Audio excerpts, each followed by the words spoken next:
Good evening, Gooners. Good evening, football fans, and welcome to In the North Bank. This is we're going to call it a big Sunday show, but it's a mixture of a lot of things. There'll be quite a few topics that we're going to cover.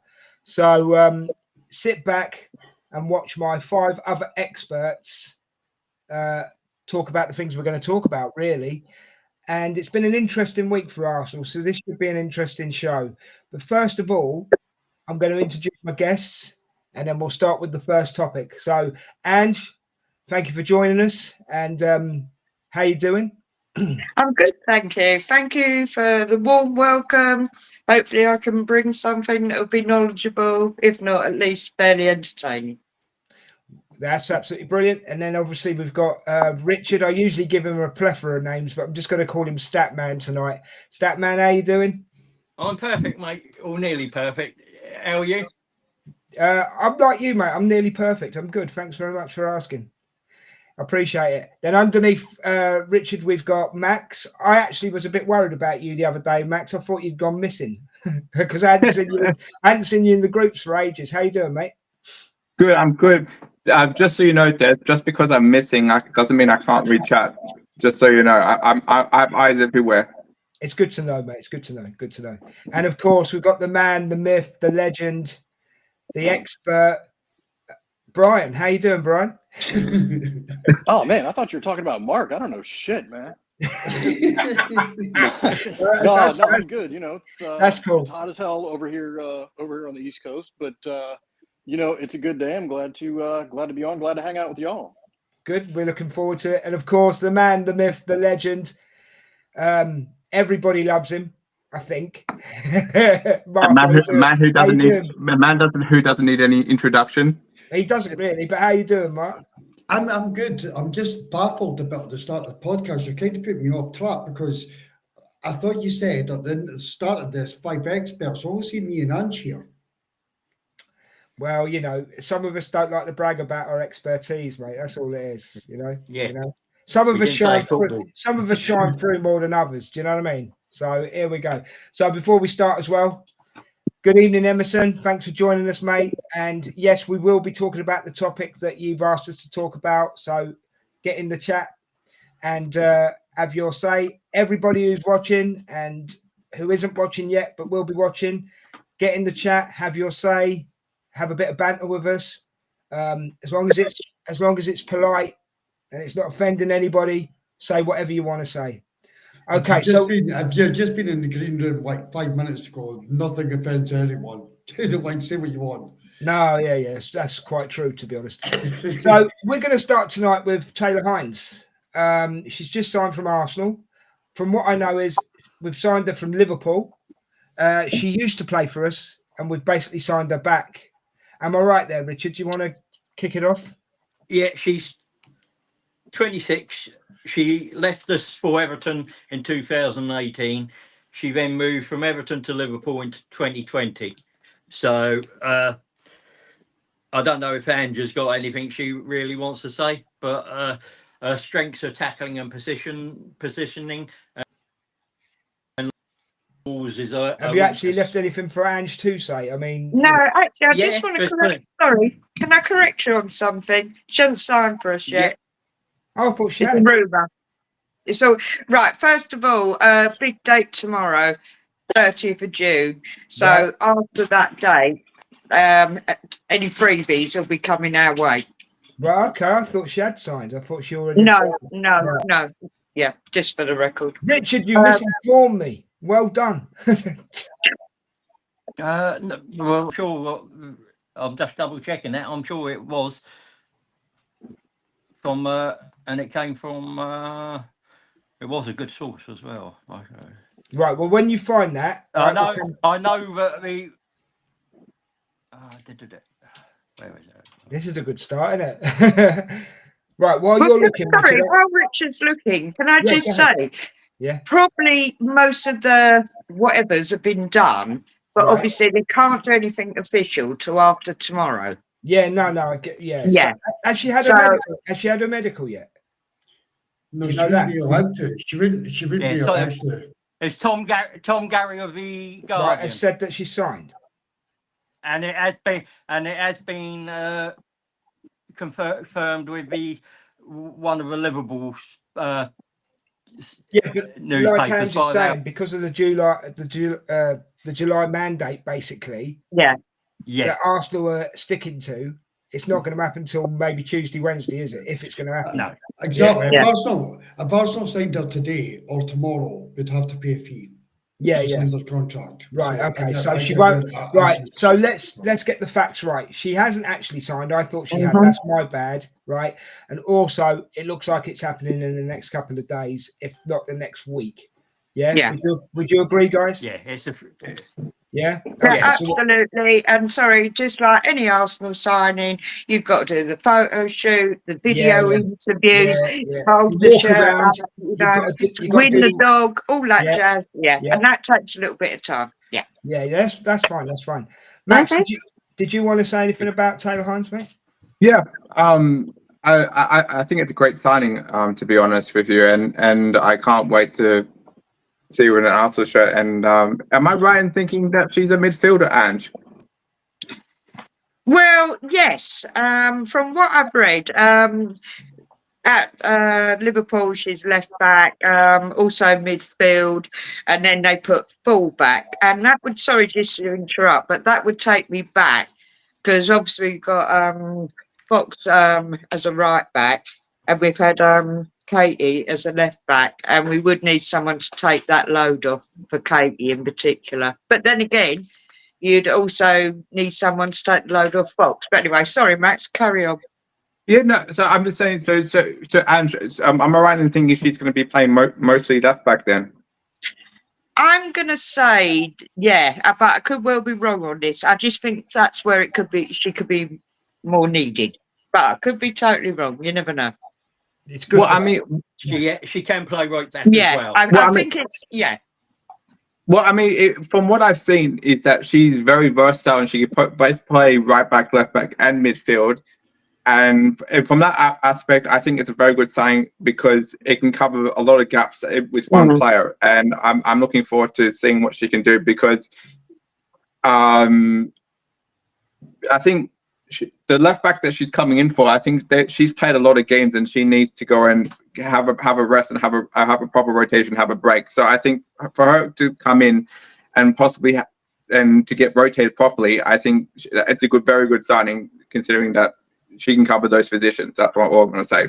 It also gives you squad depth as well, doesn't it? Yes. So it's beneficial all round, really. So, yeah. Now, Brian and Mark, you don't really want to say anything about this, do you? No, but I don't know enough about her, so I don't That's want to fine. be rude. That's all right. What about you, Brian? Yeah, same. Same Yeah, again? same here. Same Right. here. So all I can say is, and I want to say welcome to all the players that have signed or about to sign. Yeah, or it looks like they're about to sign. So Kepa, let's see, Zubamendi, Norgard, and Taylor Hinds, if she signed. Yeah, and Cecily Wellesley Smith Well, I'm glad you. has just signed her first professional contract. Oh, yeah. Sorry, can I just jump in here again? Sorry. Yeah, go ahead. We've also got a possibility of a goalkeeper, German, and I think she's 24 years of age. And I'm going to call her Annika or Anika. She's going to replace Zinsberger, isn't she? Well, that's what one's hoping, but she doesn't seem. There's a really good, there's a fabulous guy called Tim Stillman, and she really wasn't on the list to go. But that's for me to talk about another day. I've got real love-hate relationship for Manu, but she ain't good between sticks and it's. Yeah, she's a German player, plays for the under-23s. Yeah, she'll be on a free. But yeah, that's the big thing. Will Manu be going? And of course, the biggest news going, Chloe Kelly. Is that done? And how is that looking? Does that look like it's going to get done? Sorry? Is that looking like it's going to get done, Ange? Chloe Kelly? Well, I think Rich can back me up here. Yeah. She's dropped enough little hints. I think, yeah, that's very much a done deal. Very happy about that. I'm very happy. Yeah, she's come home. She's playing her best football, living her best life. Yeah, I'd be absolutely gobsmacked if she didn't. She likes it at Not to, Arsenal. She likes it at Arsenal as well, doesn't she? Yeah, she not, does. She not, does. to, not to mention she's won the Champions League with us for the first time, I think, as well. So I think Yeah. that's also a very strong motivator to get her to come as well. Right. So She did actually, sorry, she did actually drop a big hint, and it weren't that silly Photoshop thing of her putting a note by the Champions League trophy. But just to say that even if she hadn't have won the Champions League with the women, she'd have still had the best, second half of the season. So I think that speaks volumes. So yeah, I'm very confident on that one. Well, actually, I'll be gutted if she don't. But anyway, I'm going to shut up about that now. no, You that's carry great. on. That's great. I just wanted to say a big, so let's go through it again. Richard, you come back with that long name that you just give me as well in a second. So we've got Kepa, we've got Zubamendi, we've got Norgard, possibly Taylor Hinds, yeah, possibly Chloe Kelly, and who was the other girl? German one, Anika. Oh, Anika, yeah. On that point, I'd rather keep Domsala, if I'm honest with you, over Oh, Zinsberger. no, she's not going anywhere. She is number one, although right, she cool. doesn't wear it on her shirt. Oh, no, she's number one. Yeah. That's brilliant. Sorry. I'm happy with that. What was that other girl's name, Richard? Cecilia Wellesley Right. Smith. All welcome to Arsenal. When you join and everything, I hope you enjoy your time at Arsenal, and I wish you all the best for the future. Yeah, really happy about Chloe Kelly staying. Me and Mark were shouting for it near the end of last season, where we were actually. One second, Max. When we were actually. I was too. Oh, I was too. Were you? Okay. Yeah. Me, Mark, and Matt even were shouting it when we were watching the ladies' games at the end of last season, weren't we, Mark? Yeah, no, 100%. Chloe just brings something different to Arsenal, and Weir Williamson actually signed a new contract. Thank you, Leah. Thank you for that. Yeah. So, and I'm actually shocked because Chloe had actually benched her. So I was shocked and Weir is brilliant. But no, it's fantastic. It's just great. It's absolutely. If she does sign. The questions at the time when we were speaking about it, Des, was will she stay in Manchester with her family and go to Man United? Yeah. And if these reports are true, then what a steal. I mean, Chloe is actually I actually looked at her last season in the games I did watch, Andrew. I don't mean to offend anyone because I don't watch enough of the women's game, but she looked like the best player in the park. By a mile. Better than any Arsenal player, and also better, even in the Champions League, she looked better than a number of players in Barcelona and Leon. Leon have got a very good squad as well. So, this is phenomenal news for the ladies, but I don't watch enough of it, so that's just the impression I got.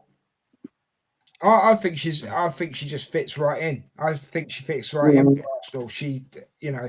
She's I would say. Well, I was actually calling her near the end of last season. She is the female Saka. That's literally what I was about to say, Des. She is. I was literally about to say that. And also she's not Australian, which is an extra bonus. We won't go there. Max, go ahead. What you were going to say, man? I was literally just about to say that, like, for me, like, Chloe Kelly is literally the female version of Saka, and like she just brings so much dynamism into the right hand side. And the fact is, I think Andrew would agree with me on this, right? Is that she gets what the Arsenal is about. Like, she gets the mentality. She's so well connected with all the players. Like, she's connected with Frida Marnham, and she's like very good friends with Frida Marnham, and she's very good friends with Caitlin Ford and all the rest of it, and have a very, very good relationship in terms of like connection and all that kind of stuff. And obviously Emily Fox, right? So from that point of view, I think it's a no-brainer, and I'm so happy that and hopefully it gets announced and everything else, along with all the other players, like the female players that got mentioned, which I won't try and which I absolutely will not try and pronounce the last name because I will not get it right. I must admit, she plays well with Russo as well. I've got to be honest. She plays well with Russo. I think she's very. I think she can pair up with anybody. She's just that good. She's that versatile, isn't she? Mm. Okay, so now we're going to go on to the other topic that actually Emerson, who's in the chat, has asked us to talk about tonight. And I must admit, I'm leaving this one to Richard, I think, and Mark. Brian, do you know anything about the academy? Just check in, mate, before we crack on. No, not really. Okay, right. I swear there'll be a topic in a minute, Brian, where you can join in. All right, mate. Right. So I'm just going to read a message that was sent to me, and then I'm going to leave it to Richard and Mark to talk about it. Really. Contract. Right. He wants us to mention about contracts from the academy are Canyon Edwards, Nathan Butler Adoji, Jimmy Gower, Jack Henry Francis, Brian Okonko, Carl Hine, and Michael Rosiak. Am I saying that right? Yeah, cool. And there are 7 others from the under-21s and the under-18s who did not make it in the last 3 years. So who do I start with? Mark, go on. I'll start with you. Yeah, it's like, see, the Rosiak one is like the biggest shocker for me. He played right back for the academy and he was very, very good. Mm-hmm. And I don't know why. I don't understand what's happening with our academy to the first team, or not even the first team, but just why we can't get these players and be able to sell them on, which is a different podcast that we're going to do. But Rosniak was a very, very young, talented right back, and for some reason, he's walking out with Arsenal on a free. You've got Gower as well, Richard. His names came up on a number of occasions as well. We're producing some unbelievable talent out of our academy. However, we can't get them on professional deals and then sell them on. And I don't understand like what the breakdown is between that. Okay. Richard, can you expand on what Mark is saying? Yeah, I mean, there's 3 there that are almost out the door. Nathan Butler, Deji, Jimmy Gower and Jack Henry Francis. They are all, the club are looking for solutions for them. Keon Edwards is they're all free transfers, mate. They've already due on their way.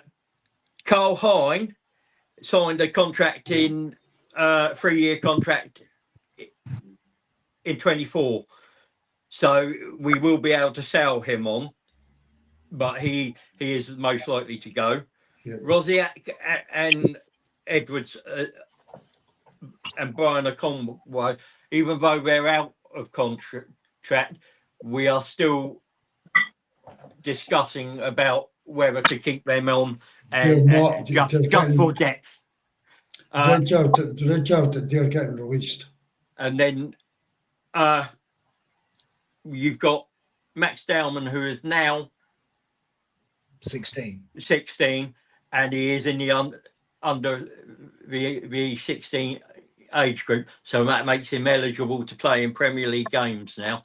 And we know he's going on the pre-season tour, so Arteta can get a look at him. We might see him in a couple games out there in Hong Kong and Singapore, and then there'll be a decision made about what his pathway into looks like after that. Question, right? Do you see what happened with Ethan happening with Max Dowmans? Do you see that happening? If he's good enough. But has he not proved that he's good enough? In underage. And he's sorry, Richard, don't you go? Yeah, it's just, I was going to just say, in underage and in training, it's different when you get into the men's game, isn't it? Okay, Mark, what's your thoughts on that then? Yeah, Max Downing is a very greedy individual that needs to transfer. The ability of the kid is there, 100%, but he is just totally greedy on the ball, and it's about him, and that needs to be kind of broken away from him. But the talent-wise, it's there, 100%. Yeah. Well, let me ask this.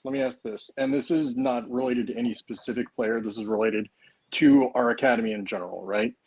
We've had Saka come through. We've had Emil Smith Rowe come through. We had Reece Nelson come through. We've had, we've had Waneri come through. But with the exception of Saka and MLS, they've all had issues, breaking into the first team. So maybe we can't sell them or can't sell our academy products for a good price because people don't look at us as a great team. And therefore, they kind of say, oh, well, if they can't even break into the Arsenal squad, why the hell do we want to spend money for them, Yeah, no, the thing is, Brian, they actually are after our players. You've got Obi Martin, sorry, Angela, you come through. You've got Obi Martin that left because Man United want to offer him 30k a week and get some game time. You got Heaven that done the exact same, made the exact same move. He's already breaking into the Man United side and getting game time. You had Omari Hutchison that done the exact same. He left Arsenal, wanted more money, went to Chelsea, got loaned out, got sold on. So I don't think. I think that where there's a breakdown for me between the first team and the academy and be able to flip these players. They're not good enough. I don't care that these players have left. They're not good enough for Arsenal, but we need to make money off them. That's where we, well, I mean, you're kind of agreeing with me there because, Man U is shit right now. They are, and anybody that wants to go to Chelsea, they pick their nose and eat it. And if people that can't break into our side can't break into other sides, then yeah, we should let them go. But it also stands to reason that they weren't good enough to get a good enough price. You know what I'm saying? But you know what? It's the difference between, and there's going to be a different podcast, so I don't want to go deep into it. But there's a difference between breaking in and being ready now. I think we should just let Ange come through. Ange, you need to sometimes just push your way in on the podcast. So, did you want to say something? About the academy? No, because I've when me and Emerson, myself and Emerson were on air, and obviously Emerson had his Mario in the academy, and I took more notice of it all. And this is, I don't know, I can't talk for these other big clubs, but yeah, a lot of our youngsters, they look pretty talented, but yeah, you can't say, yeah, they're just, you can't sell them on. Simple. Rightly or wrongly. Is it we can't and sell most them? importantly, do you know what? Because I had a friend of mine, my daughter went to school with, he was a couple of years below. He in his youth did a stint at Arsenal, did a stint at Tottenham. Funny enough, they're a half and half household, so he pleased both sets of parents. And he ended up at the Harefield Academy, Watford.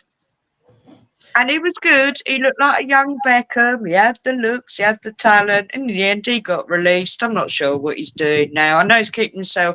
He did do a little stint in America, actually, and then lockdown came along. And I really need to find out what's going on with him. Bump into him very occasionally. But it is that heartache as well for the youngsters. And I think Arsenal and all that jazz, they're pretty good at trying to, preparing for the real world. But it is real heartache for them because they're really bigged up, aren't they?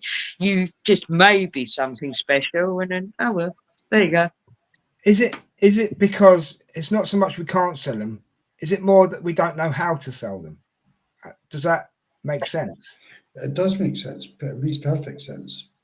Right. Okay. I'll let Max come through on that, but no, I can't go any deeper than that. But that's just because we've got another podcast coming out on this very subject. So yeah, Max, you got any take on it? Yeah, I just feel like we've always been a poor selling club. It doesn't even. It's not for me. Like it's not just the academy.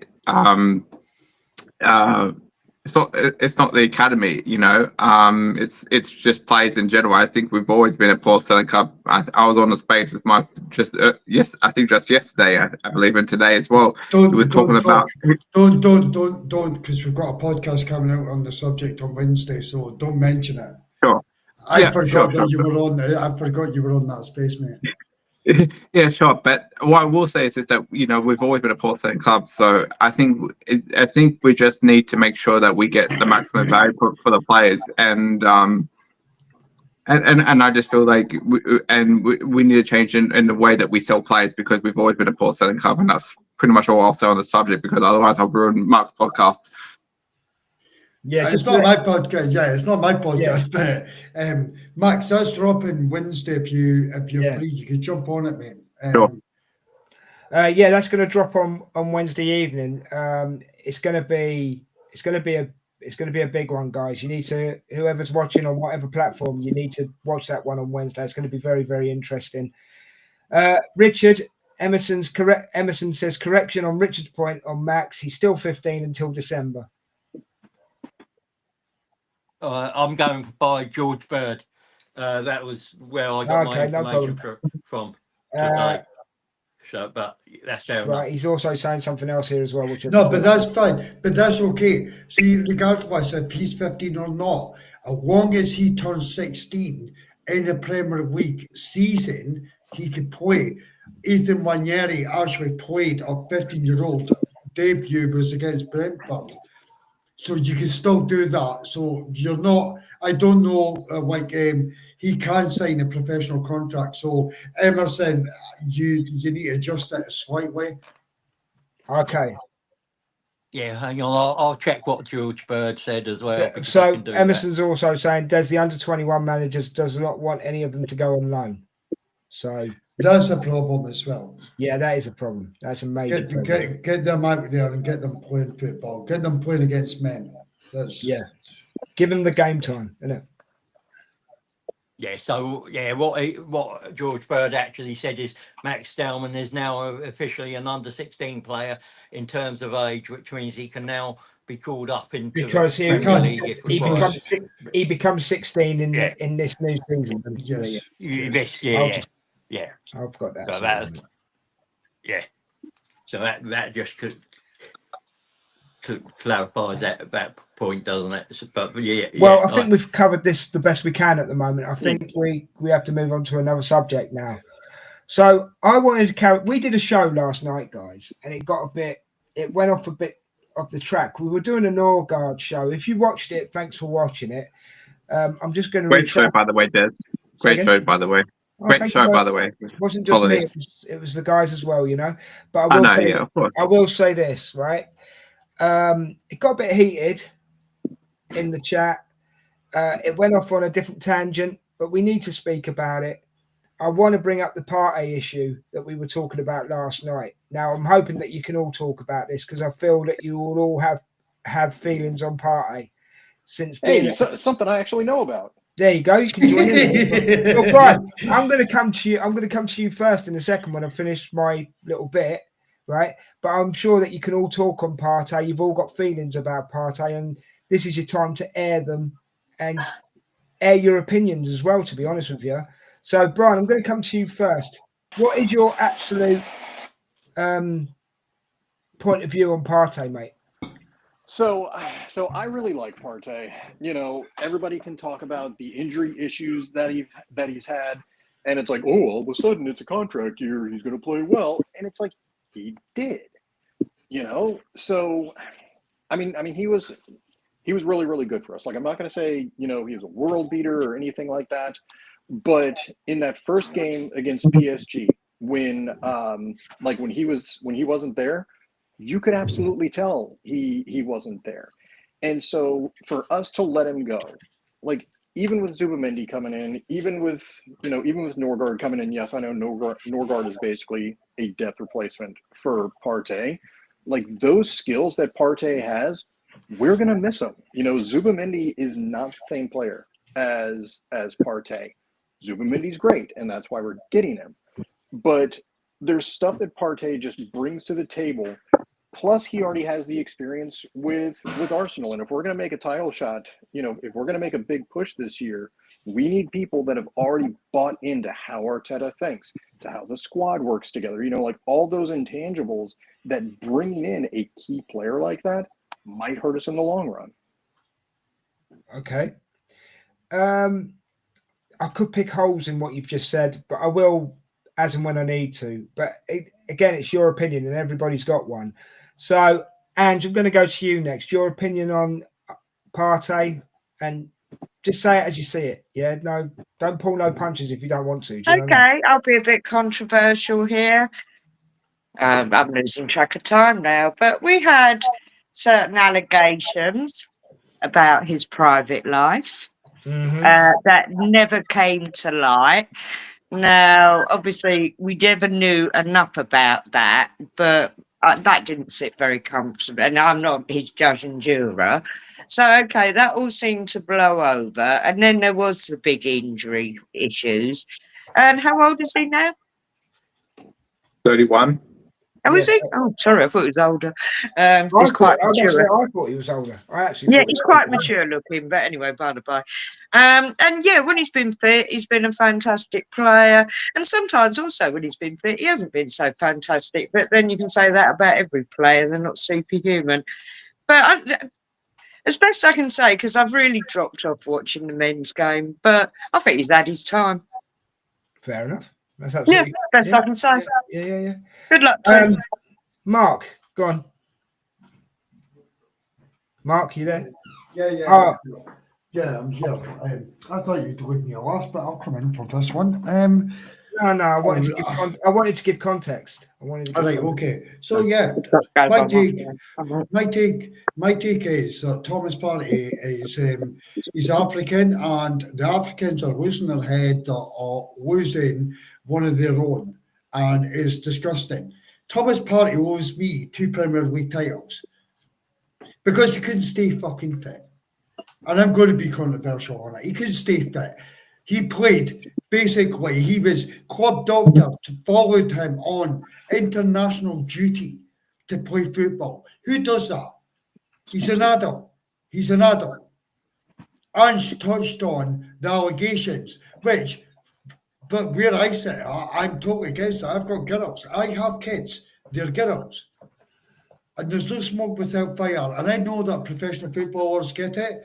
However, Thomas Partey's lawyers, etc., might have dropped £200,000 in her direction. Keep your mouth shut, let this go away, and that's over and done with.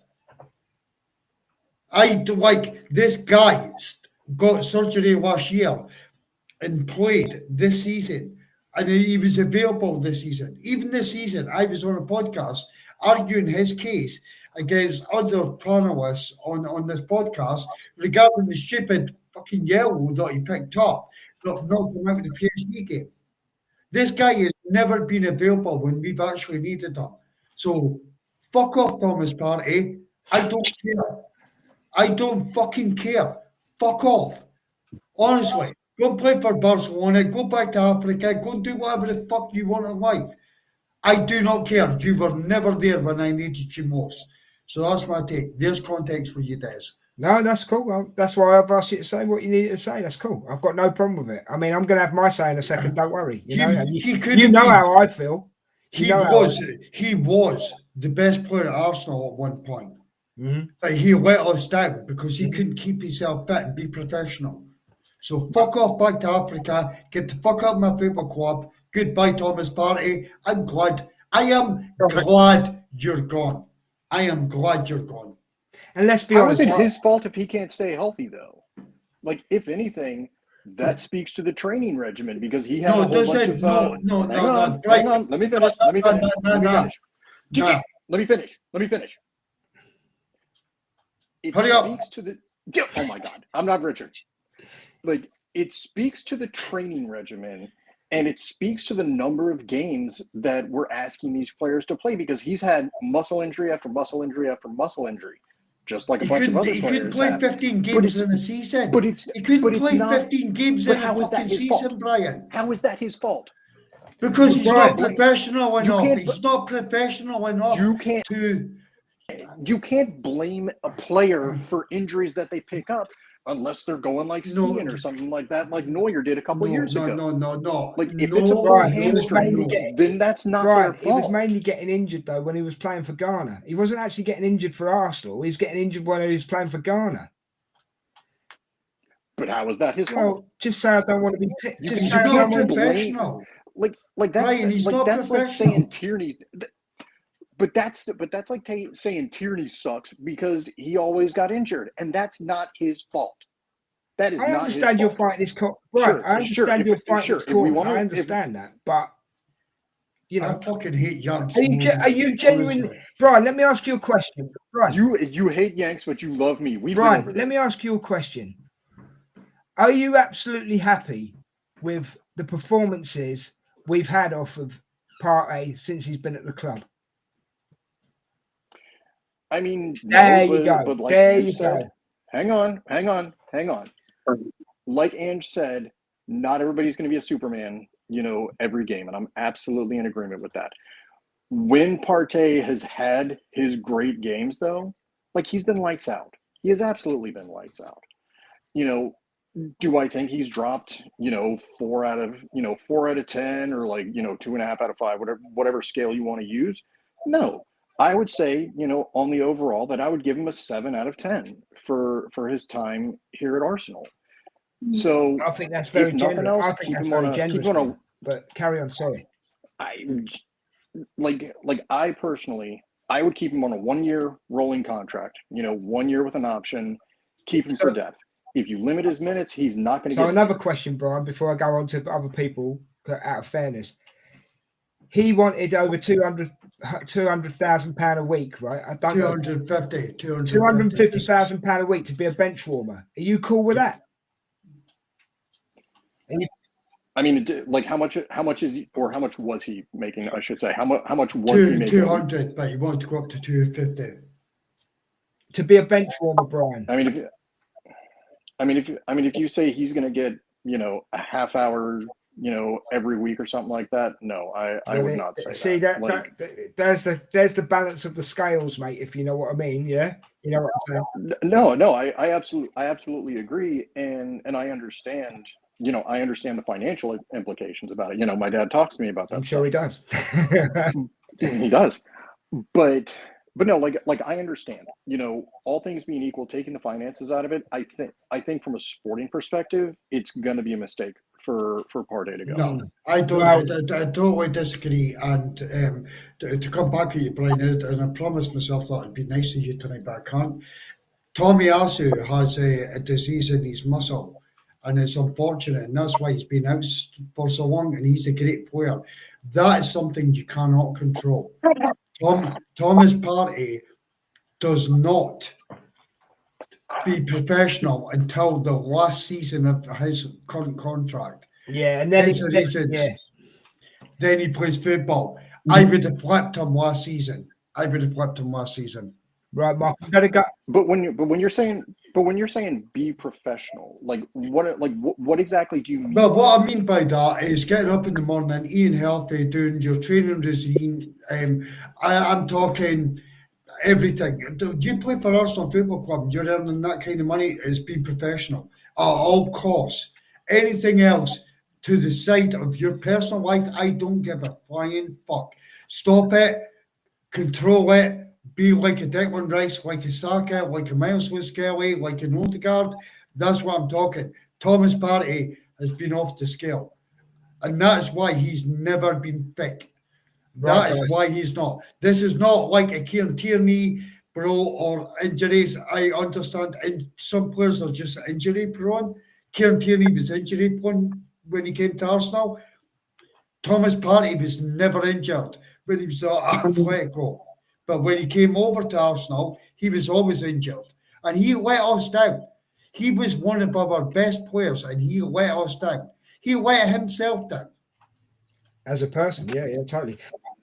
I mean, I understand the point you're making. And conceptually, I agree. But like this whole idea, did he go out and did he eat Nando's, every night? Did he sit back and Brian, drink a six-pack or something once a week? Brian, we don't know what he did. All we can do is look at what happened. Ange brought up the conversation of the allegations, and she was 100% right to do so. On top of that, and I haven't gotten to that. And on top of that, and I'll let you on that, but Gary O'Driscoll was our team doctor who had to fly with Thomas Partey over on international duty. He was getting supervised. When have you ever heard of any player ever that's had to have that kind of treatment? No, I mean, you're right. Exactly. So, but you could also look at that. get to your. But you could also look at that. You could also look at that on the flip side. Like, we valued Partey enough in our team that we wanted to make sure that he was being treated and played properly by Ghana. That's protecting your investment. And then to speak to the allegations, one thing I will say, kind of off topic, but not really about this.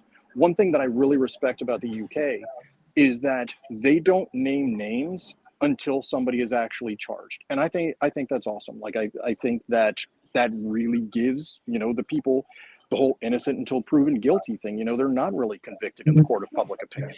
Yes, rumors come out and everything like that. That's how we know about it. But I think that's one of the things that the UK does right. Right, I need to move on to let somebody else talk in a minute, guys. So can you get to a point where you're both happy? So short answer, with the allegations, I completely understand the desire to let him go. I completely understand. Fair enough, Brian. Thank you for that. Richard, your thoughts on Part A, please, mate. You want to unmute yourself? It helps if you unmute yourself first, bro. Oh man, let's go take him an extra 10 minutes. Yeah, just to do that. I mean, I've been sitting there listening. We had a conversation yesterday about respect and allowing people to finish their points first. But on the party one, it's thank you, goodbye. Have you just told me off? And that's all I've really got to say on the party. And yes, I did. I thanked your wrist as well. Yeah, and he was backing me up. Thank you, Richard. Richard, just to reiterate what you said one more time. Yeah, I said thank you, Thomas Partey, for your time, but goodbye. We move on. Fair enough. Max, it's your turn. Yeah, I mean, I'm not going to take too long, so I'm just going to quickly I agree with what Mark was saying. I just feel like in the however long he's been here, he's never be able to stay fit when we needed him the most, and Arsenal was never going to offer him a 250k contract with the merit that he did well for a season, when financially it's not an agreeable deal. When you could easily sign Norgard, which is a far less injury prone player for far less wages, and with a guarantee to basically come in when we need him the most and to rotate properly. So and no team is going to have a player on 250k contracts waiting on the bench to basically be a substitute player. So from that point, look, he's a great player, but he just couldn't stay fit, and that's unfortunately been the case with Tommy Astor, and that's unfortunately going to be the case with Tini, and more likely than not, it's probably going to be the case with Gabriel Jesus as well. So, yeah, I liked him as a player. It was great. It was a great term for us, but there are other players out there that can do a better job. And what I will say lastly is that Zubimendi is coming in for Thomas Partey, and Norgard's coming in for Jorginho. From that point of view, we've improved and we've upgraded our squad. Thank you very much, mate. Well said, Max. Well, I'm going to give my 2 pence worth. I'm going to say this: Partey, thank you for your service, but I agree with Richard. Goodbye. And I agree with the allegations and being accused of whatever he was accused of. There isn't smoke without fire. I've never been Partey's biggest fan. I don't believe in the hype. I don't believe in the skill. I will say this: on his day, he can play well, right? He can play well. But whenever he took a shot, most of the time the pigeons had to wear crash helmets because the ball was coming at them. Yeah. Sometimes he couldn't even put a 10-yard pass together. How many times have you seen the play break down because Partey hasn't played a good ball? Yeah, there's quite a few if you think about it. We've got better players coming in than Partey for me. Zubimendi is a better player than Partey. Everybody says, well, what about Partey's skill? Yes, Partey had skill, but Zubimendi is going to be a better player. That's what I honestly believe. I really do. Oh, Sean's joined us. That's cool. 1 second. And also, Des, like I blame Thomas Partey for the game before the PSG game where he got himself stupidly sent off. Yeah, I agree. Good evening, Sean. How you doing, mate? Yeah, good. Thanks for having me. I've asked everybody, but you've come in just in time. Yeah. Your thoughts on Partey, mate? I think he's just surpassed the requirements now. As soon as I saw he wanted a pay rise, I think that's it for me. Just like you're not needed. You don't.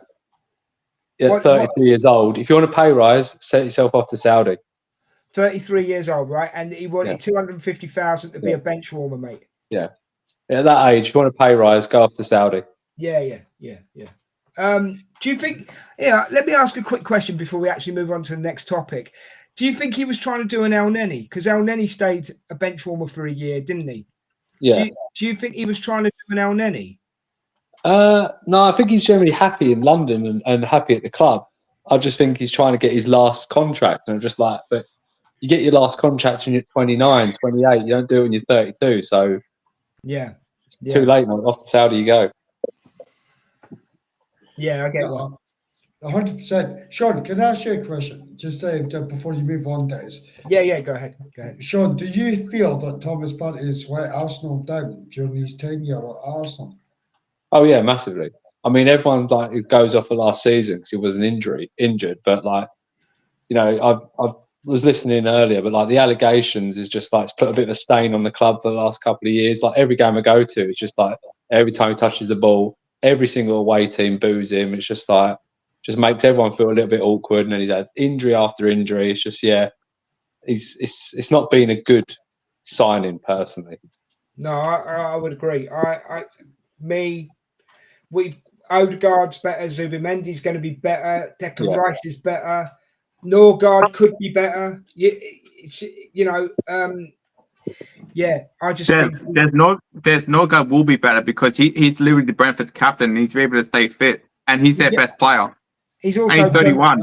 He's also Premier League proven as well. So but that Norgard will play more. Will play more the cup games the villain role to begin with. Yeah, and also the few Premier League games when he needs to be rotated. Yeah, Ange, did you want to say anything else on the topic, or are you happy with what you said? I've listened to everybody's point of view. It's time for him to go next, and wherever he goes, and he should go to one of those Saudi club things. Next. I must admit, I will say one more thing. He's only fit in the season when it was time to renew his contract. Funny that. Yeah. But anyway, we're going to go on to the players that are coming in and what they bring to the squad in the new season, guys. All right. So we'll start with Kepa. Who do I go to first? Let's see. Sean, I'm going to go to you first, mate. Thoughts on Kepa coming in, and here's a question that hopefully you'll expand on. Will he challenge Raya? No, he won't challenge. I don't think he'll challenge Raya at all. I just think he's a good backup. If Raya gets injured, anything that's happened to Raya, I think everyone is confident he can come in and do a job. He's got that, he's got that Spanish international, so he gets on with the coaches. He'll get on with Raya, get on with Arteta. He has that. He can play it out from the back, so he can do everything we need. I mean, his stats this season were not far off Matt Sells, and everyone says Matt Sells is like goalkeeper of the year. So he's got a few stats that are better than him. He kept more less goals in than Matt Sells. He had good. He was pretty good for Bournemouth this year. And 5 million, it's a no-brainer, isn't it? Find me another goalkeeper that will sit there, be happy to sit on the bench for 5 million at his level. Bargain price, mate. Absolute bargain. Sean, Ray Louis he shared the Golden Glove last season with Matt Sells. Yeah. Yeah. But that's 2 seasons in a row that Ray has got the Golden Glove as well. Yeah. So, Yeah. Ange, Kepa, what does he bring, and what do you think? Sounds like a good deal, and he's cheap. Yeah. Next. Sorry, because I really don't know anything about him. But yeah, money's good. Who knows? Maybe he can. It'd be nice to see him get some game time, because you've got certain little things like whatever they call it, so Carabao Cup. You've got the FA Cup, which I absolutely love. And so this is where the chap should get some game time, isn't it? The thing is, as well, what you've got to remember as well is that we've got 60 games next season. Mhm. So it's going to be a long, hard season. But I will say this. To me, Kepa is a bargain at 5 million.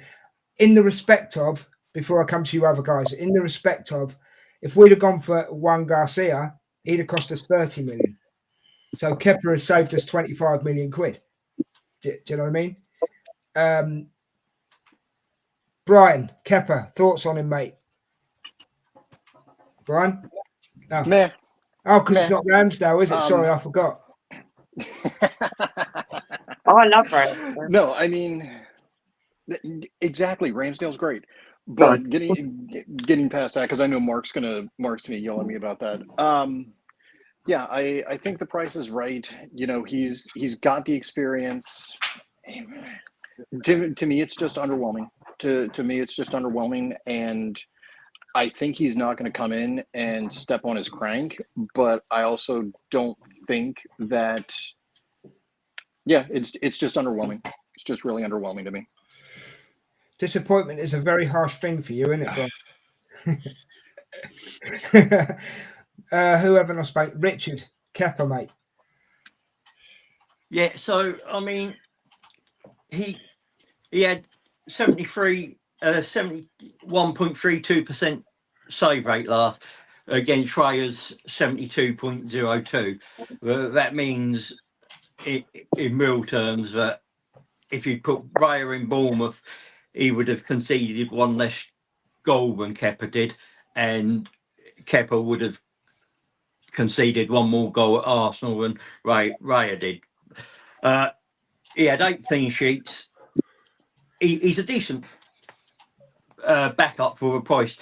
If you've got Burnley or Wolves either side of Real Madrid in the Champions League, you'll be quite happy to rest him. Or if you've got a Liverpool, Man City, and you've got a Club Brugge or a lesser team in the UEFA Champions League, you're quite happy to play Kepa in that lesser Champions League and keep Raya fit for the 2 big Premier League matches. This is what adds quality and depth to a position we didn't have it. Right. Or put it another way, you're in the Champions League semi-final, you get to the 89th minute and Raya goes down injured. I'd rather have Kepa coming on than a Carl Hine or a Tommy Setford or Neto last year. Okay, cool. And Mark, that's I'm it. going to leave you to last, right? I'm going to go to Max, and then I'm going to come to you. All right, mate? Max, Kepa? Okay, I thought you were speaking to Mark. Sorry. No, I'm speaking to you, bro. I was speaking to you. Okay, yeah. So on Kepa, look, he's a great bit of business. He's never going to come in and be the first choice goalkeeper, as Sean just said.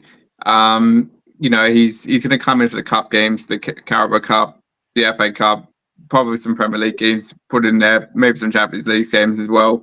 When we need to rest the squad, rest the goalkeeper, and all that kind of stuff. So from that point of view, he's a great bit of business, and he's far better upgrade than obviously Neto and Tommy Setford. So from that point of view, great bit of business. Well, talking about Tommy Stepford, before I come to you, Mark, sorry, Emerson's just put in the chat that he thinks that Tommy Stepford will go out on loan. It's possibility.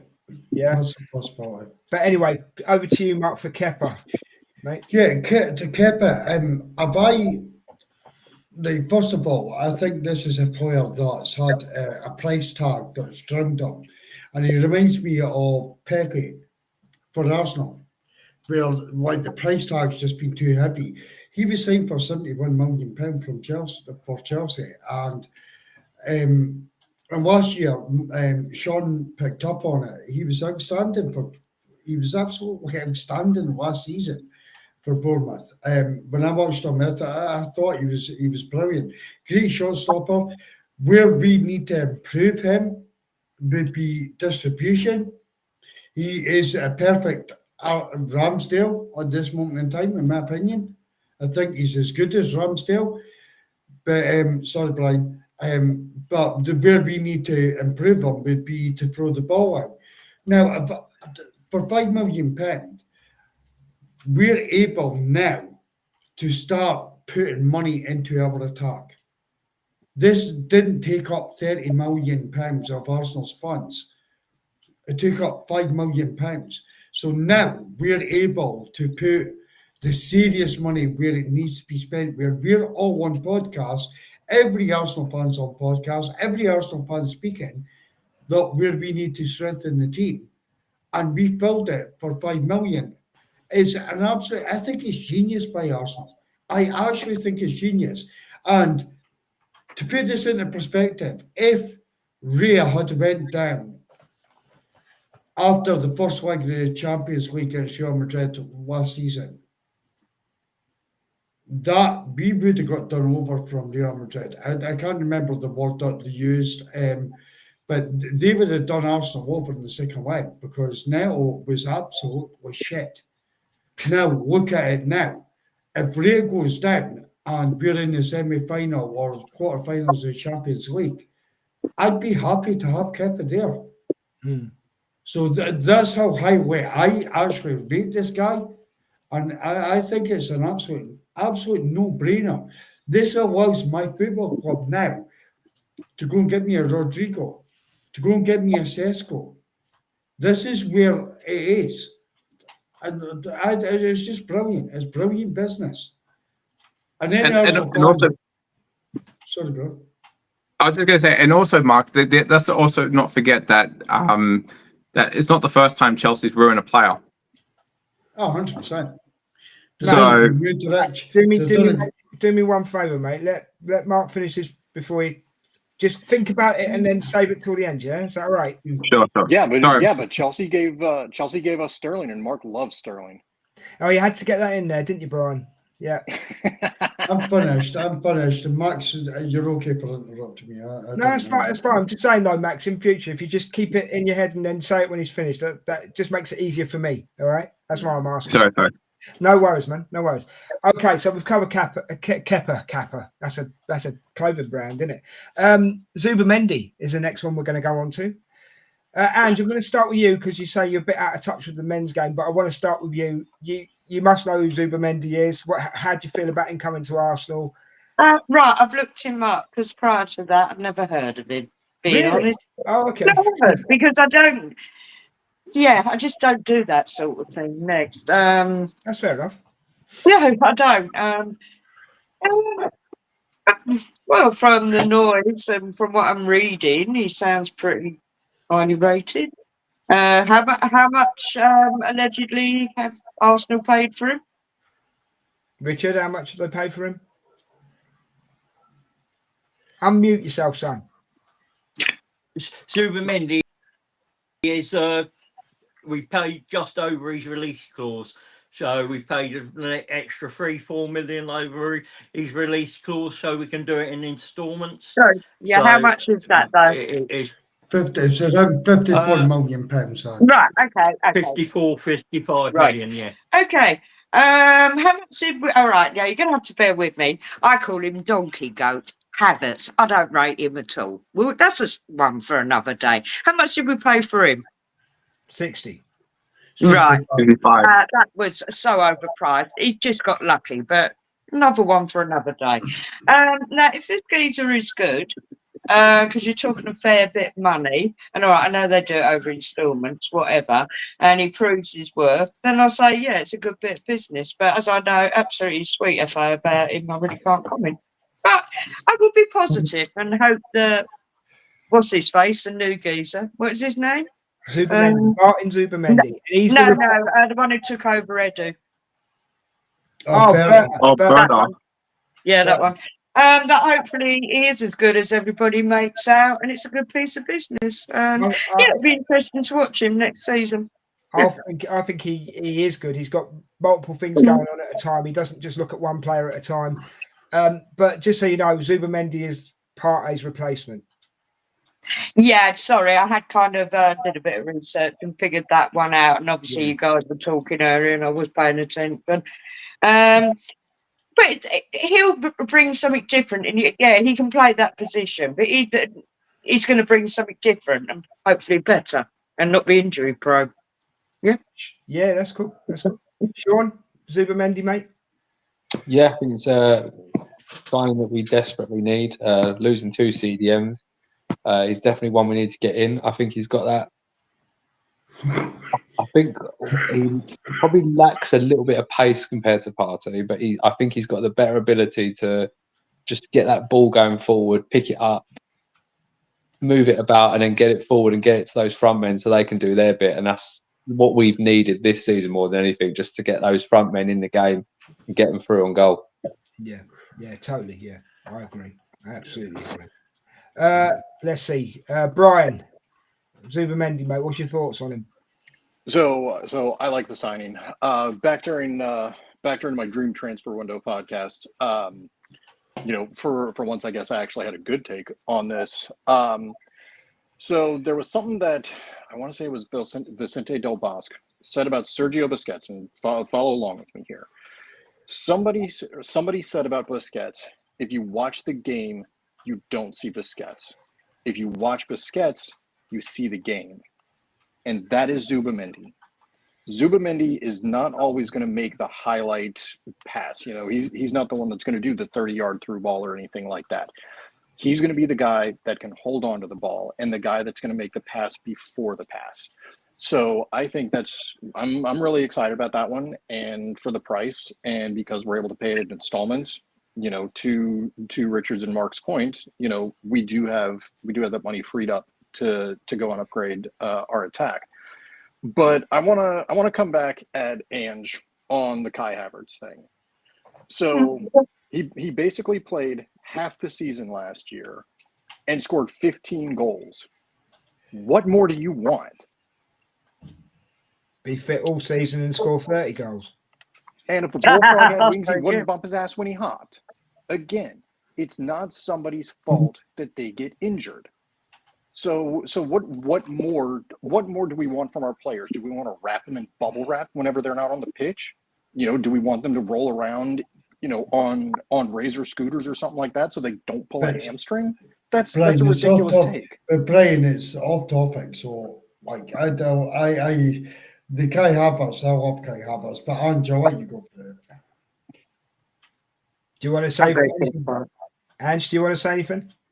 I'm going to talk about Kai Havertz. That's one for another day. And yeah, that is a valid point. He was injured next, and I'm sure he will be again. Oops, sorry.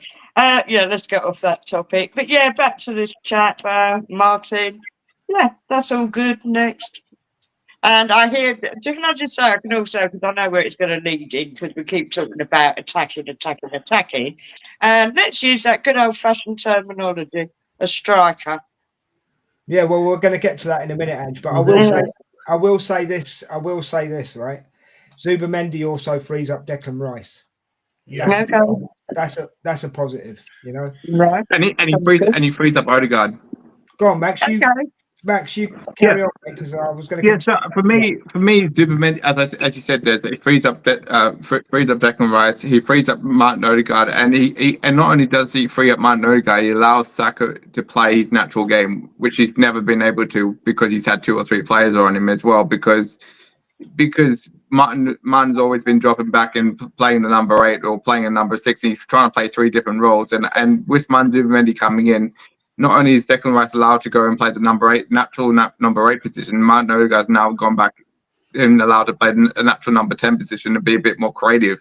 So and if you want to know how Martin Odegaard and Zubimendi interact with each other, all you need to do is go back to watch Real Sociedad footage of them playing together with Mikel Merino, might I add as well, who's another Arsenal player that when they were in the 3, right? So from that standpoint, it's a great signing, an upgrade on Partey. I don't agree on Sean's point that he's slower than Partey. He's actually very, very deceptively quick. If you actually watch most of his pace, he's good aerially on the ball. He's a very, very good passer of the ball, very good defensively on the ball as well. Good tackler and all that kind of stuff. And he doesn't pick up any yellow cards, not that I've seen it actually. I haven't seen it on the transfer market, so I haven't seen if he's actually has picked up a yellow card. But every time I've seen him, he hasn't picked up a yellow card. And all you need to do is watch the Euros against Spain against England, right? When Rodri came off, Zubimendi came on, and there was literally no change in the Spanish midfield. And he in fact, he probably nullified all the midfield defensive qualities of Bellingham and all the rest of it. So from that standpoint, Zubimendi quality signing. I can't rate him highly enough. Fair enough. Mark, go ahead. Yeah, Zubimendi, he actually, I think that Brian said it perfectly when he was on about Busquets. If you watch the game, you don't see Busquets, but if you watch Busquets, you see the game. And it's absolutely 100% right. I don't agree with Sean either on the lack of pace. Far from it, I think Zubi's got 10 times the legs that Partey and Jorginho had. But what Zubimendi does is he sees things before it happens. So therefore, he sees the interceptions before the tackle. And if you look at his tackle rate, and Richard could say this as well, if you look at his tackle rate, it's a lot less than the likes of Partey, etc., because he's already seen it. He's already 1 second ahead of that, and he intercepts, and he moves the ball forward. He won't give us the line-breaking passes. He won't give us the tackles. He won't win headers in the air. He's not that player. He'll intercept the ball. And he lets us, as a football club, release Declan Rice as the left eight. And Declan Rice in the left eight is the place where Arsenal thrive. This is what needs to happen. So for me, 54 million, whatever it is, I don't give a shit. This guy was won by Real Madrid, Bayern Munich, Liverpool, and Arsenal have got him over the line. Fantastic piece of business. Yes, can I just cut in real quick? Yeah, can I just cut in real quick, because I just want on Mark's point. I think he is very, very good aerially on the ball. If you've watched him, he's I think if you ask Richard, right, he will pull up a stat. He was at the top aerial header in the Spanish league, right? But Max, the difference is in the Spanish league, you're playing against 5'8", 5'9" players. In the Premier League, you're playing against giants. 6 foot, 6'5". So that's the reason that I give that a start. Yeah, but I'm just saying, but he's still up against Lewandowski of all people, and there's still technically gifted players that they potentially can win it for aerially. But I get your point. When would Lewandowski be up against Martin Zubimendi in the game? Like when he's in the box? Yeah, they two next to each other. So what? Zubimendi's won 1 or 2 headers on a corner kick to stop Lewandowski from scoring. I'm not saying Lewandowski. I'm just saying. I'm sorry. Is that where you get your start from? No. I'm not just stats. I'm just saying I've seen the stats, but I'm just saying, like, there's been other players. So I'm just saying, but I get your point. But like he is a good aerial player, and I do see your point. It is Spanish league, but I'm just saying he's still got good aerially. That's my point. Yeah. Right. Okay, that's cool. Sean, by the way, you're entitled to your opinion. By the way, Yeah, I don't care that everybody. You've got people disagreeing with you. You said your point and you made it. It's a fair point. Richard, hit us with it, mate. Come on, Zubimendi. Well, yeah. I mean, I will say he's not the fastest, but he is more defensively stable than Partey. For example, he made 200 tackles compared to Partey. He 510 regaining the ball to Partey's 398. So he's more of an interceptor. But he's not. He's got a slightly better conversion rate than Partey, but he's not as accurate as Partey when shooting. He's slightly less accurate with his balls, but he's press resistant, and he's pretty much like was said earlier. He is a Busquets. He's very press resistant. He'll keep hold of the ball, and what he does well on the defensive side is that he is scanning around. He's talking to the players around him, making sure they're aware of the dangers, and when that chance comes, he'll pounce to get the ball. He'll ping the ball out to the left wing, the right wing quite quickly, which will help with transitions, which is something we were terrible at last year. Again, agreeing about getting the best out of Rice and Odegaard and getting more out of our attacking potency because of the way he plays the ball so quickly. He'll slow the ball down when we need it. He'll speed it up. It is such a fantastic option. Have a look at again Spain game against Portugal in the Nations League. Look at that pass for Marino, and you see what you're getting. What sort of ability, and he does that regularly. He's only behind Rodri in the Spanish team, and Rodri's a destroyer, not a ball playing defensive mid. Thanks a lot, Richard. Appreciate that. I think I'm looking forward to the midfield this season because if we brought in Eze as an example, okay, the combinations you could have in midfield for Arsenal next season are crazy. Even with Mourinho in there, you know, I'm looking forward to seeing Zubamendi, Odegaard, and Declan Rice. Yeah, I'm looking forward to seeing Zubamendi, Eze, Declan Rice, Norgard. You know, the options, we are absolutely opening up the options for Arsenal, I think, with what we're doing at the moment.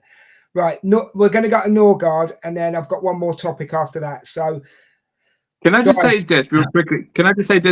I just feel I'm not.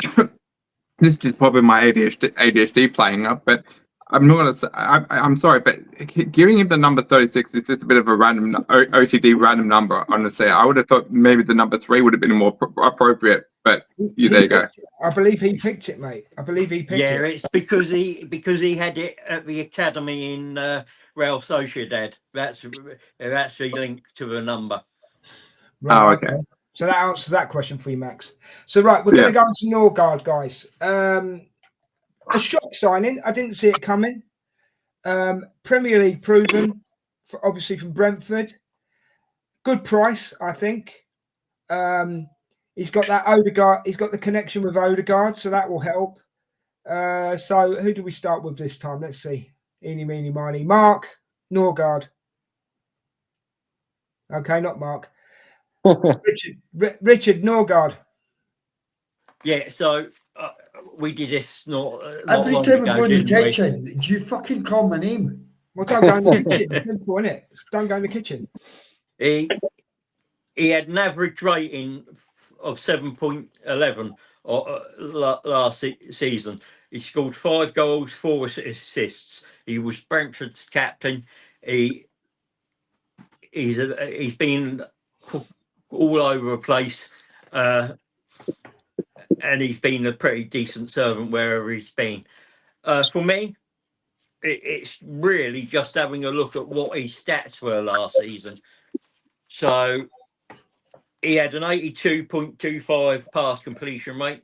He made 73 tackles, 61 clearances, 19 block shots, and 156 out of his 277 ground duels. So he's a destroyer.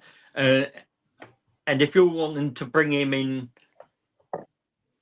to see out a game at 1-0, ideal. If you want to put him against Burnley before Champions League, ideal. He's solid, he's dependable, and Premier League proven.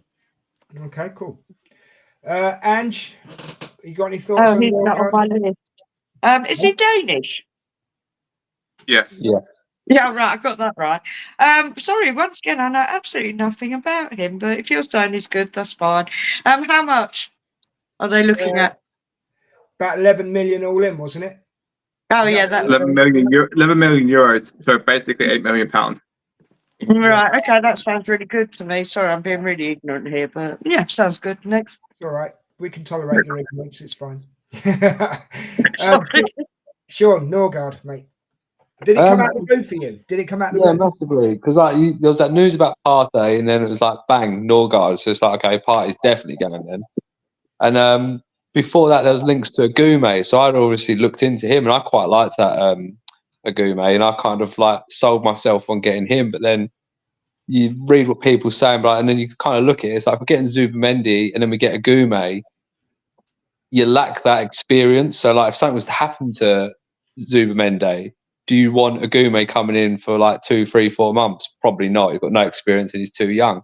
So then Norgard makes like the perfect sense. He can come in, he can do a job, and that's exactly what Jorginho was there for. He came in and he'd done a job. He cost 11, 12 million. So it's like the perfect replacement to swap Jorginho out and put someone in who's would probably do a better job than Jorginho has done, to be honest. Yeah. I mean, Jorginho did do a good job. Yeah, he did. Yeah, absolutely. But Yeah. he was aging a lot, and I think this Norgard's got a lot more in his legs than Jorginho had last season and the previous. And Jorginho enjoyed his time at Arsenal. He won't have a bad word said against Arsenal. So that's good. You know, that's good in that definitely. respect. And I've got to say, I've been keeping an eye on him when he's got Flamingioma or whatever it's called, right? Yeah. He's been playing really well over there. I don't mind Norgard coming in. I actually probably would have given Jorginho another year, like a year contract. Yeah. See how he, because he was good in the back, as you know, in the changing room. He was good on the training ground as well. Well loved Jorginho was, but Norgard, yeah, I'm happy with it. I think, so it's another option. Again, it's all about the options in the midfield. Yeah. Mark, are you still in your kitchen? Anyway, Max, I'm giving him a chance. Max, what are your thoughts on Norgard? So for me, again, it's same as the Kevin thing. A good signing, quality player, necessary to come in for Jorginho because we're missing him. Obviously, Jorginho went to Flamengo. It's good bit of business. Going to come in and be a substitute for obviously Zubamendi when he needs to be rotated. Might start some games with Zubamendi. Norgard, and obviously Odegaard. So there's a lot of combinations you could do there. Which obviously Marino is there as well. You can obviously there's going to be games where Max Dalman's going to be starting for Carabao Cup games, so you can use Norgard as the experienced player to go and sort of coach him through it. So yeah, from that standpoint, good bit of business for £8 million. It's good, So it's a no-brainer. I've also on Sean's point on Agume. What I will say is that Arsenal is obviously still interested in him. So if we do end up signing him, he'll probably coach him into the role. So if you want to go from that standpoint of like coaching him into the role, so he's getting more experience with an experienced player already there, and obviously with players to look up to, with like the likes of Declan Rice and all the rest of it around the squad, it's a good bit of business for me, no-brainer. Right, so Agume could be one for the future, Sean. What do you think? Is there a possibility of that? Yeah, I wouldn't mind it. I just, how are you going to bring in someone that's, what is he, 22, and say your third choice in a position? Are you going to be happy with that? I just don't know how you're going to, they'll agree to that. That's the defining point, isn't it? Yeah.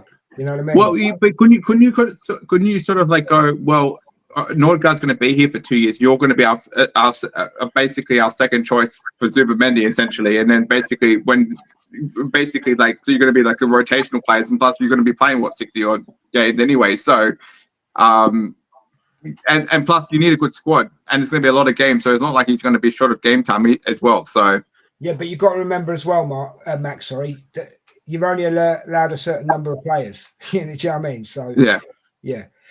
Mark's back from his kitchen, everybody. But anyway, that was just my point. Sorry, just real quick. Sorry. That's all right. Mark's back from his kitchen. So welcome back, mate.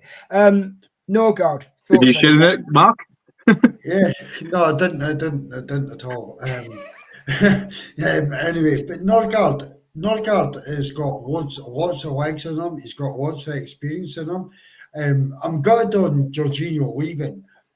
Not only is he like we offered him a coaching role, which would have been absolutely fantastic. We saw signs last season of Jorginho like at the 18-yard line. When he was a sub, pointing players in the right direction. I thought another couple of year deal coaching would have been phenomenal. Norgard, on the other hand, I honestly do believe that he's got like at least another 2 years of legs in him. And I think he, again, has got more legs than Thomas Partey and Jorginho put together.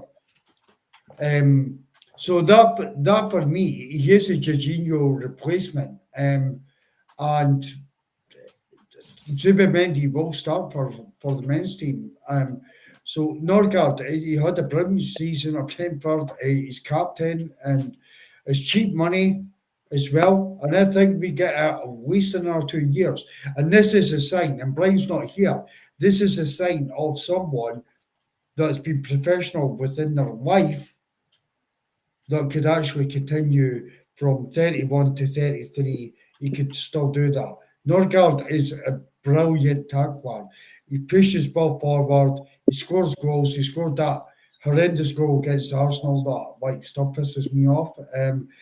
But yeah, I think it's a cheap deal and good money. Good money. And again, we pushed forward to where we need to spend the money. And Norgard fills that gap. Fair enough. Nice. Right. Well, so we've covered the newcomers now. So there's only one more topic to talk about, and we have to talk about it. Striker. Something we desperately need. When it's your turn to go, who would you rather have, Sesko or Gyökeres? Let me know. So who do you want in? Why is it taking so long? Just cover any point you want to make about the strikers from now on, guys. Yeah, and then I'll end the show after this topic. All right. So let's go, ladies first, out of politeness. Gyökeres or Sesko, Ange, and why are you picking one over the other?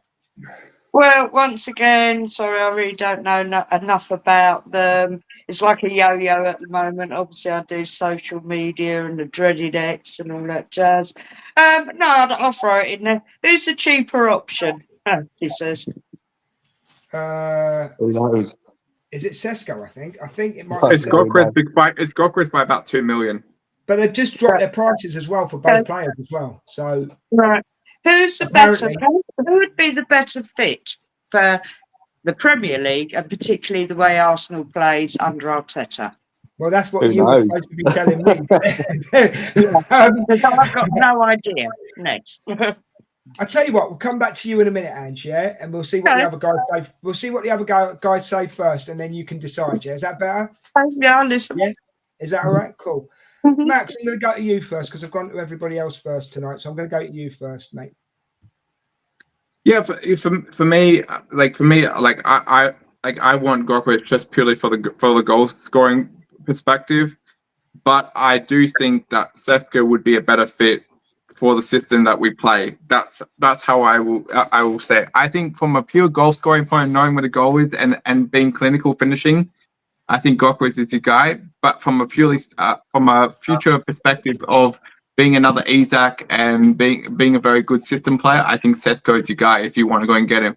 However, what does put me off it with Sesko is that supposedly his agent is trying to get more money out of the club, and his agent is trying to insert a release clause into him, and apparently he's leaked. I'm not sure whether it's true or not. It's all hearsay. I don't know, but he's a leak that he apparently admires Real Madrid and wants to play for them one day, and that's kind of put me off the whole Sesko deal in terms of getting him and all that kind of stuff. So I want players to be able to play for the club that's going to be here long term. So from that standpoint, if you had to ask me now, which one would I rather have, Sesko or Gyökeres? I would go Gyökeres just purely for the goal scoring perspectives, because if you had the likes of Gyökeres, Saka and Rodrigo, who Mark's been pushing since getting his shirt number on the back, well, we all know yeah, that's for going to me, happen, Max. That's going to happen. We all know that. Yeah. I'm confident. But from that point of view, those three would be deadly, and I think if teams would look at that and go, "Ooh, we can't be marking two players on Saka then," because you would have those two players free. And I just think Sesko, I think Gyökeres has that threat, in my personal opinion. Fair enough. You're entitled to it. That's cool. I think end of the transfer window, Rodrigo is walking through Arsenal's door. I really do. All right. Call me mad, call me mental. I don't mind. I genuinely believe that. I think it's going to be the surprise of the window, and I think it will be a last minute thing. I don't think we're going to get it done before pre-season or anything like that. I actually think it will be the 11:59 on the final day. It'll be one of those moments. Can I also quickly say? Can I just quickly say? I'm also excited about the Mascaro signing as well, potentially. Potentially, yeah. We can't talk about that one yet, but yeah, potentially it could be a good one. Yes. Sean, Gyökeres, Sesko, or both? I'll throw that one in for you. Both would be perfect, but honestly, my mind changes on it daily. Like one day it's like, oh, I'll have Gyökeres, and the next day it's Sesko.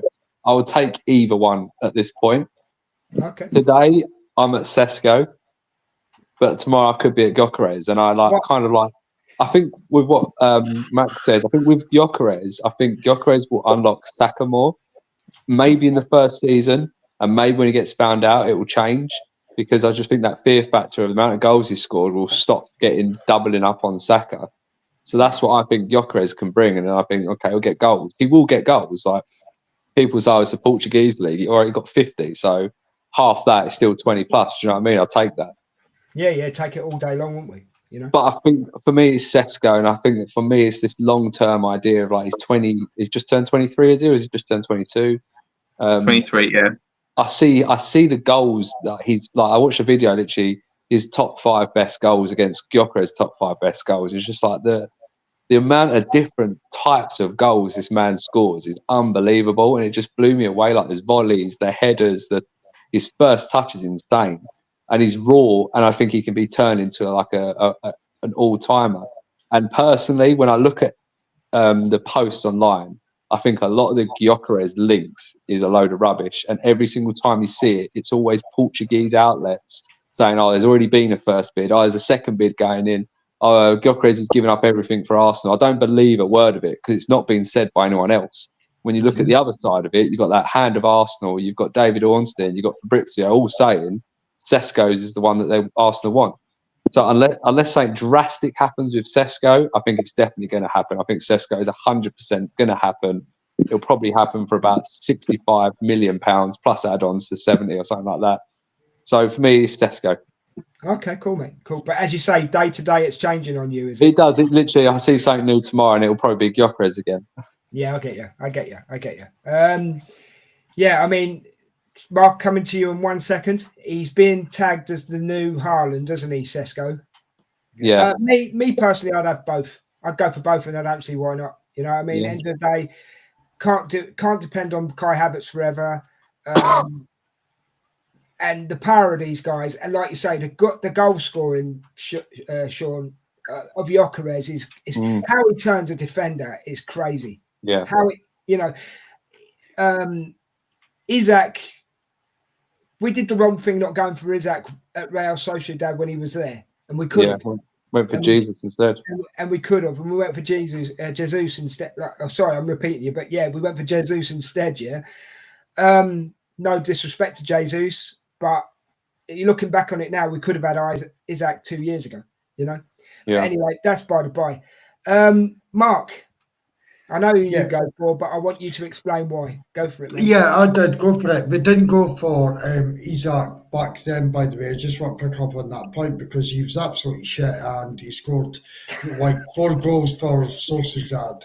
So Arsenal fans now saying that like we should went for him is actually insane. I didn't say we should. I said we could have. We could have, but Arsenal fans reach out. We could have got him when Jesus was the better option for Arsenal at that point. So I'll leave that one alone. Yeah, Sesko, for me, there is not an argument on it. Sesko, 100%. Ball striking ability, he's got it. He can score a goal from 30 yards out. He's 6'5". He can score goals in the air. He's a powerhouse. I reckon he's the next Haaland, in all honesty. Sorry, I'm trying not to read that. He's the next Haaland in the next couple of years. And also on top of that, Arsenal don't struggle against the top 6 sides in the Premier League. So therefore, the top 6 sides will open up a bit more to Arsenal. So a Gyökeres would maybe suit that style and you'd get the goals. But where I see Sesko is against the low blocks. Gyökeres against the low blocks, it's not going to give me anything. We had 14 draws last season and it cost us the Premier League. Gyökeres does not change that. He doesn't get the space, he doesn't get the shots off, he doesn't get the goals. As simple as that, he does not. Sesko, on the other hand, you can put him up, and I've said that, I'm sick of repeating myself. It's a cheat code for me. Put him up with Havertz, Mourinho, and get Rodrigo on the wing, Saka on the wing, pumping 22 crosses in. We're probably getting 2 draws out of the 14. And teams that like it'll destroy teams. And then they'll come out and then you'll see the best of Sesko. So Sesko for me is the guy, 100%. I've got all my stocks in Sesko. I want Rodrigo and Sesko. That's the two signings. Cool. Richard, are you there, bro? Who do you want and why? It's a really tough one, but Sesko just showed it for me. Having watched both of them and watched quite a few hours and with the stats, it's Sesko plays in the Leipzig side with Upamecano, with Simons, Bogart on the right, and he's one of 4 attackers, so he's not the main attacker. He got 16% of the total number of shots that Leipzig had last year. So he'll get more shots being the number 1 low striker at Arsenal. He can play with a second striker like Havertz. He's got a decent conversion rate, 26%. It's not better than Gyökeres, but as Mark alluded to, he suits the system better. He'll be better against the low block than because his touch and his dribbling is pretty good. He is raw. He does need improving. For me, when I've watched Gyökeres, the thing that worries me is that a lot of these shots are either very close to the keeper's legs or arms or through the keeper's legs.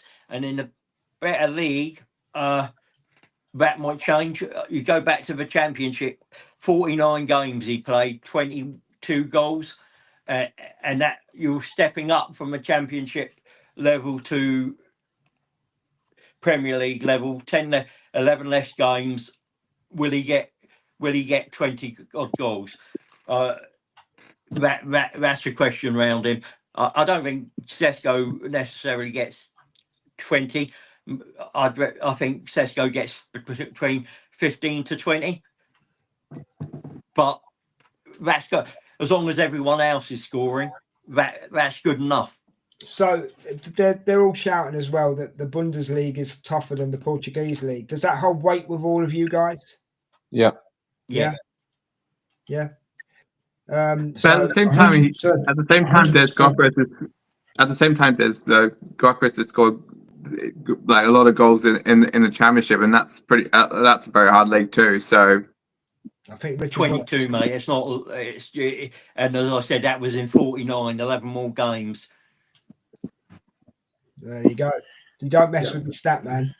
And does that help you to decide?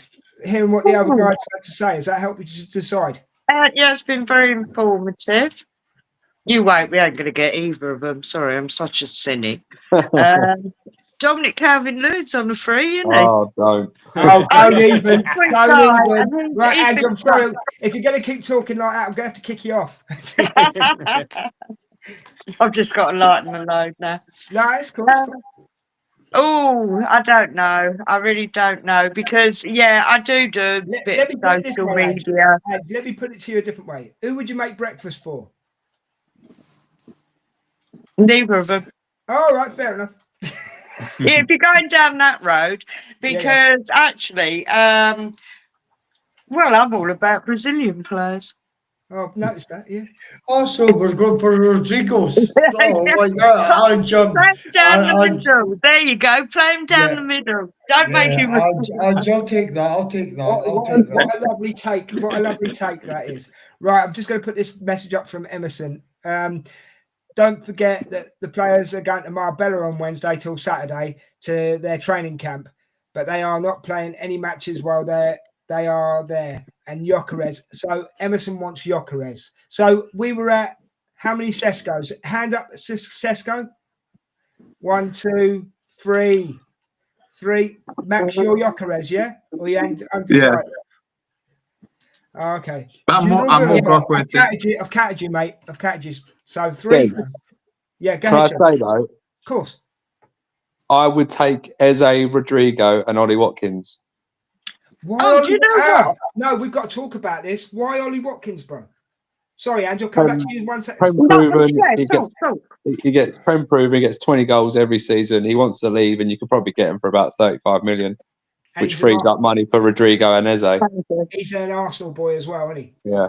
Yeah, there you What go. are you gonna- Yeah, what are you totally gonna- back that. You Next. were going to say the same thing, Andrew, were you? No, you totally. I've been after him a long time. Oh, okay. You'd What? make him breakfast then, yeah? Yeah, I would definitely. I just jumped to the front of the tee. Yeah. I won't Sean, say you what got I me won't in. say what I said in the I won't say what I said in the green room. We'll leave that there, I think. Right, guys. So yeah, I've got to remind you of something. We've actually got a song for Zubi already, and apparently I've nicked it off Liverpool, but I don't know. And it goes Zubi Zubi Zoo, where are you? Oh yeah, the Arsenal. You know what I mean? Right, guys, we've come to the end of this show now. I think it's a good place to end it. It's been an absolutely brilliant show. Covered a lot of topics. Thank you very, very much for your time, because I know you're all busy people. Much, much appreciated. We've had over 120 people watching, 124. So thank you to everybody out there. Don't forget, on your way out, please give us a like, share, and a subscribe. In the North Bank, we're trying to bring you the best content we possibly can. And obviously, look at these lovely people that are on screen now. How can you not love these faces? They're brilliant. They're knowledgeable. They love the Arsenal. You know what I mean? So on your way out, don't forget, give us a like, a share, and a subscribe. I just want to thank my guests now. Ange, thank you for being on. Thank you. Sharing your knowledge of the ladies' game. It was much appreciated. Richard, as always, stats for everything. I think you've got stats of how many times players go to the loo during a day. You know what I mean? No, that's Seema. It seems that way. Yeah, that's Seema. Yeah, that's right. Sean, always a pleasure, mate. Thanks for coming on. Appreciate it. Your knowledge is up there with the best of them. Max, thanks for doing as you were told. Appreciate it. Don't know what it is. Thanks for being part of the show, mate. As I say, I ain't seen you for a while, so I'm glad you're still alive. Mark, argumentative as always, but it brings a little bit of a twist to the show, doesn't it? I'm trying to figure out why Sean's shelf is squint and there's no pictures falling off it. If you look at his screen at the moment. His shelf is straight, right, mate? That's why they don't fall off. Yeah, That would be why. Yeah, it's like that's coming down at an angle. Sure, he doesn't get out much. Sorry, mate. He don't get out much. It does look pretty cool. No. Sean, actually, if you're available on Wednesday, we'd love you on for a show on Wednesday. What time? What time are we doing it? Have we decided yet? No, because we're trying to get Max and Brian on as well. Yeah. I'll have to let you know, mate. But yes, no worries. 6 and 8. But if you look at Sean's screen at this moment, the shelf looks like it's at an angle. No, it's because you're short. That's because you're short, right? And your perspective is different. No. Just I'll stand up, Mark. It's straight. You see? Yeah. Thanks, Sean. You sorted out that problem in 2 split seconds.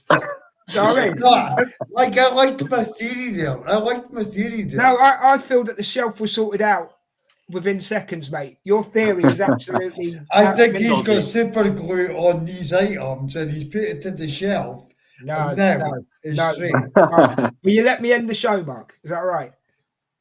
Is that Can okay? you not argue with him? No. No. You already lost the argument. It'd be all right. It'd be all right if you had an argument to argue about. Do you know what I mean? A big I thank you want to him to take the items off that shelf to show me that. Okay, I'm putting you. Just so you know, if you carry on talking, I'm going to put you on mute. All right. Right, okay. Okay, good.